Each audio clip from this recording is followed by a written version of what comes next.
Paul et Virginie, In, l'amour fou, de Guylaine Roman, illustré par Frédéric Clément, aux éditions Saltimbanque. Paul et Virginie. En plein cœur de l'océan Indien, il est une île qu'on appelait autrefois Île-de-France. C'est là que deux femmes s'étaient réfugiées, l'une abandonnée par son époux, l'autre veuve déjà, son mari ayant été emporté par les fièvres qui sévissent en ces terres lointaines. La première, Marguerite, était fille de paysans bretons.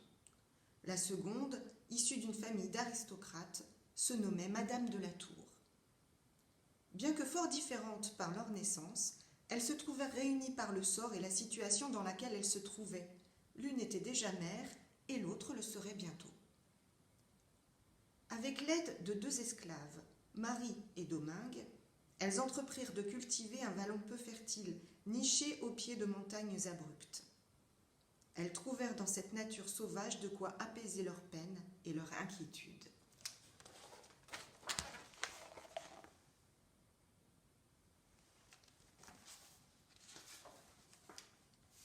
L'amitié qui se noua entre elles était si solide qu'elles partageaient tout, prenaient ensemble leurs repas, s'aidant au travail de la terre et de la maison, passant leur veillée à se raconter leur jeunesse en cousant et brodant des vêtements pour les enfants.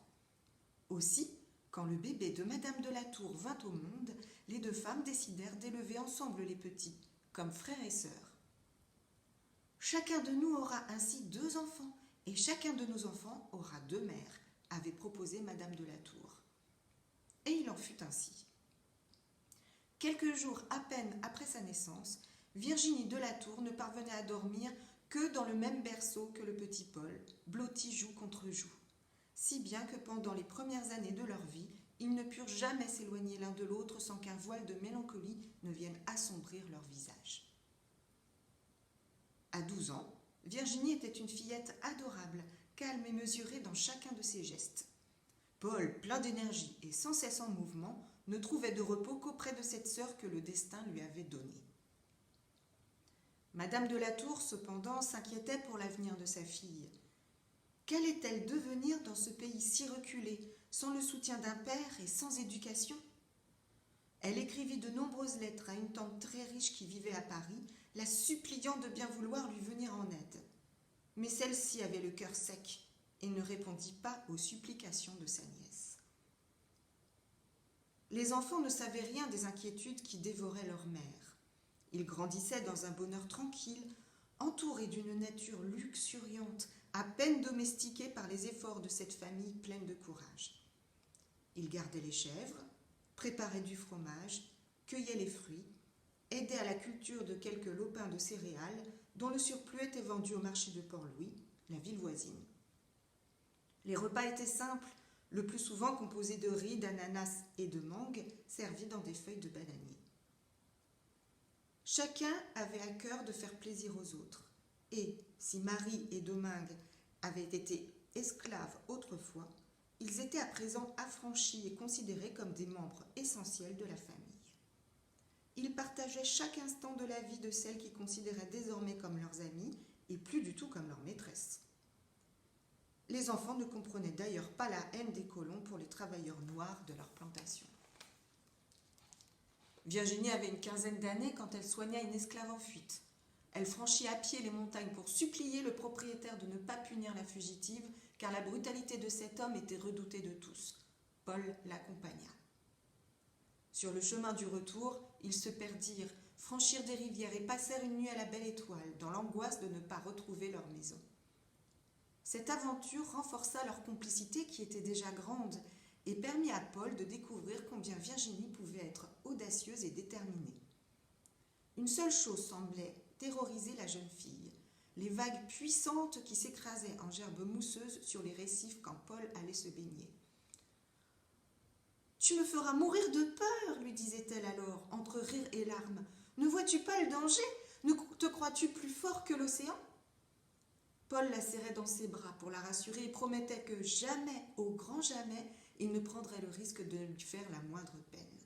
Et pour l'apaiser, il lui offrait une branche fleurie de citronnier ou un rayon de miel sauvage. Paul ne savait ni lire ni écrire, mais pouvait merveilleusement exprimer la tendresse qu'il ressentait pour Virginie. Il lui faisait compliment de la légèreté de sa démarche ou de la couleur de ses lèvres et lui déclarait le feu aux joues.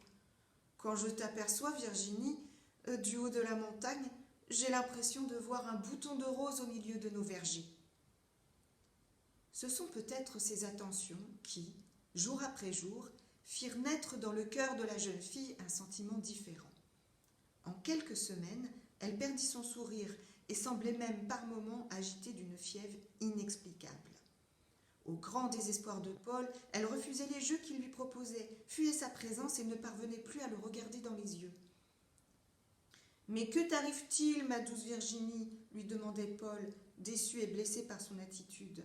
« Tout est gai autour de toi et tu n'es que tristesse. » Virginie, troublée par ces questions, préférait passer de longues heures, solitaire et silencieuse, dans les coins reculés du jardin. Elle ne rentrait qu'à la nuit tombante, la mine triste et fatiguée. Madame de la Tour, mère avisée, comprit très vite ce qui se passait. Sa fille était amoureuse de Paul et ce dernier l'aimait en retour, même s'il n'avait pas encore reconnu le sentiment qu'il éprouvait. Elle n'osa pas en parler à sa fille, mais les relations entre les deux jeunes gens devinrent le sujet de toutes ses conversations avec son amie. « Marions-les puisqu'ils s'aiment, proposa Marguerite. Ils sont encore si jeunes, si pauvres et si ignorants des difficultés de la vie. S'ils ont des enfants, comment les élèveront-ils? Croyez-vous que nous supporterions de les voir tous malheureux ?» Elles conclurent qu'il fallait, pour un temps, éloigner Paul de Virginie et l'aider à gagner quelque argent. Les deux femmes finirent par échafauder un plan qu'elles proposèrent au jeune homme. « La traversée vers les Indes ne prend que 3 semaines, lui expliquèrent-elles. Tu pourrais t'embarquer avec une cargaison de bois d'ébène qu'on trouve en abondance dans notre vallon et la vendre là-bas. » Mais Paul refusa tout net. « Pourquoi commercer avec les Indes alors que nous le faisons déjà ici avec Port-Louis? Pourquoi abandonner ce que j'ai de plus cher pour courir le monde? Nos serviteurs sont vieux et fatigués, vous-même n'êtes plus en très bonne santé. Vous ne pourrez bientôt plus compter que sur moi. Je ne vous quitterai pas. » C'est justement à cette époque-là qu'un message de France parvint à Madame de la Tour, apporté par un vaisseau qui venait d'accoster au port. Sa tante, frappée par une maladie incurable, regrettait la dureté avec laquelle elle l'avait traitée. Si Virginie la rejoignait sur le champ par le premier bateau en partance pour l'Europe, elle se chargerait de son éducation et lui léguerait tous ses biens. Pour confirmer ses intentions, la vieille femme lui faisait parvenir une somme d'argent suffisante pour acheter ce qui était indispensable au voyage de la jeune fille. Madame de la Tour vit dans cette proposition l'occasion qu'elle espérait. Virginie et Paul seraient séparés le temps nécessaire pour qu'ils atteignent l'âge de se marier. Et la fortune de sa tante aidant, ils auraient ensuite de quoi s'installer et fonder une famille. Mais il restait à convaincre sa fille, et cela se révéla fort compliqué. « Peu m'importe la richesse, ma mère, » répondit Virginie. « J'ai l'habitude de travailler, et rien ne me fait plus horreur que l'idée de ne point gagner de mes mains ce que je mange chaque jour. N'est-ce pas ainsi que vous m'avez élevée ? »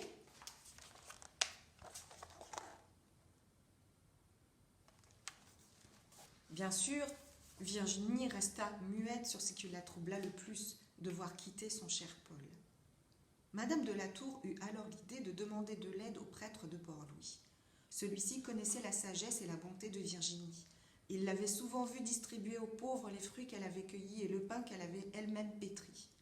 « Ma chère enfant, lui dit-il, songez à tout le bien que vous pourrez faire autour de vous avec cette fortune qui vous tombe du ciel, à tous ces enfants que vous pourrez nourrir et soigner. » Ce fut cet argument qui poussa Virginie à accepter. Paul ignorait encore tout. Ce n'est que lorsqu'il découvrit les sacs achetés pour le départ qu'il comprit ce qui se préparait. Sa chère Virginie s'en allait. Et quel ne fut pas son désespoir quand il la vit dans une merveilleuse robe de mousseline blanche, belle comme jamais, malgré la pâleur de son sourire. Marguerite pensa qu'il était temps de révéler à son fils Paul le secret de sa naissance. Cela lui permettrait, se disait-elle, de mieux supporter l'absence de Virginie. « Vous êtes né pauvre, mon fils, lui expliqua-t-elle un soir, alors que votre amie descend d'une famille fort riche. » »« Ah, fit Paul, les larmes aux yeux, c'est donc pour cela qu'elle se montre si froide avec moi depuis quelque temps. Elle me méprise et a décidé de partir pour la France chercher un époux digne de son rang. » Pendant plusieurs jours, Paul ne put parler à Virginie, et Virginie se cacha de Paul. Un soir, cependant, ils se retrouvèrent au pied d'un palmier.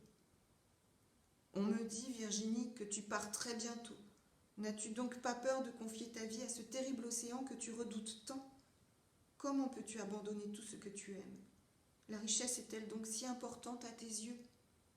Oh, mon tendre ami, ne comprends-tu pas que je pars pour mieux te revenir, pour que nous puissions nous prendre comme mari et femme à mon retour ?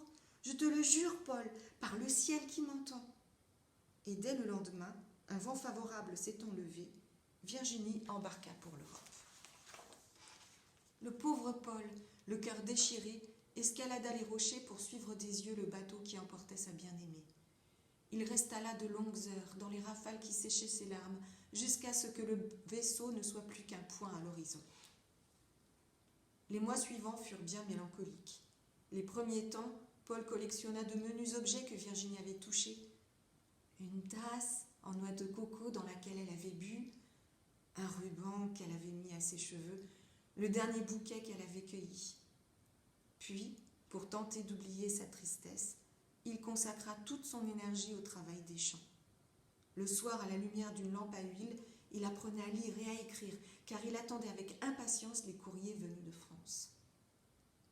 Plus d'1 an après le départ de la jeune fille, une lettre leur parvint enfin. Elle y disait sa douleur d'être loin des siens.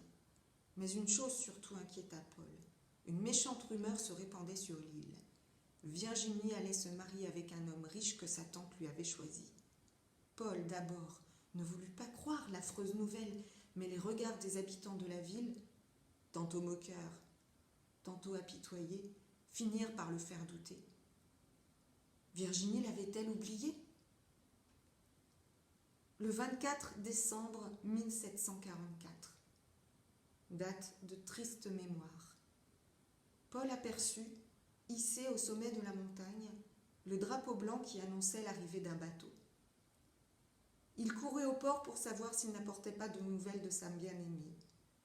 Quelle joie ! Le pilote qui s'était rendu à bord en chaloupe lui remit une lettre. Virginie était de retour. Elle débarquerait le lendemain dès que la marée rendrait possible l'accostage du Saint-Géran. Après l'avoir déshéritée, sa vieille tante l'avait chassée de France, expliquait-elle, car elle avait refusé d'épouser l'homme qu'on lui destinait. Elle n'avait plus à présent qu'un seul souhait, retrouver ceux qu'elle aimait et serrer son cher Paul contre son cœur. Mais pendant la nuit, l'île fut réveillée par des grondements effrayants. Le Saint-Géran, pris dans une tempête effroyable, tirait au canon pour demander de l'aide. Hélas, la mer était à ce point démontée qu'il fut impossible d'envoyer une embarcation à son secours. Les habitants, réunis sur la plage autour d'un grand feu, assistèrent impuissants à la catastrophe. Poussé par des vents puissants, le Saint-Géran rompit ses amarres et alla se fracasser sur les récifs à quelques encablures à peine de la côte. Paul, une corde nouée à la ceinture, se jeta à l'eau pour tenter de sauver Virginie. Mais l'océan le repoussait rageusement loin du vaisseau, le précipitant sur les rochers, manquant le noyer à chaque instant. C'est alors que le pire se produisit. Tandis que Virginie, debout sur le pont, tendait ses bras vers celui qu'elle adorait, hurlant son nom dans les éléments furieux, une vague monstrueuse l'emporta. Son corps fut retrouvé le lendemain sur une langue de sable. Paul, resté inconscient plusieurs jours, ne se réveilla que pour replonger dans le désespoir. Dévasté par le chagrin et ayant perdu le goût de vivre, il rejoignit quelques mois plus tard sa chère Virginie dans le petit cimetière où on l'avait enterrée. En souvenir de ce sublime amour, Marguerite et Madame de la Tour firent graver sur leur tombe « Pour toujours, P et V », 2 lettres entrelacées.